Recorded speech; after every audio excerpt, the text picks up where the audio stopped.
Bo'lmani internet yoqyapman. Nimani yuborish kerak, aka? Yo, bo'lmaydi bu kачество. Yaxshiroq bo'ring. Senga qiyin bo'lmasin deb mana kачество. Ha, 4K bo'lmaydimi? Og'ir bo'lib qolmaydimi? Ha, uyalib qolmaysanmi? Qara lekin. Bo'ldi, shuni o'zimi? Hozir ko'ramiz qancha. Bo'lmagan nimadir? Doim shunaqa ishlasada internet. Hozir aka. Nega ketqizordingiz? Mana bu dokumentlarni ham berib yuboraylik.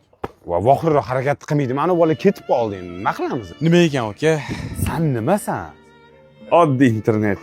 Mana buni yubora olasizmi? 2 megabayt dokument. 2 megabayt 2-3 kunda, uzog'i 4 kun. Viza format qilish kerak, benzin, yo'llar, ozgina kutib o'radigan joyi. Va ishoning bu 10 kunda ham olib borib bermaydi. Ani bolani topish kerak endi. VPN da hidi kelyapti. Men surdim lekin. Ismi nima edi ya? Bratishka. Tashbaqa keldimi yoningizga? Isming nima? Misal.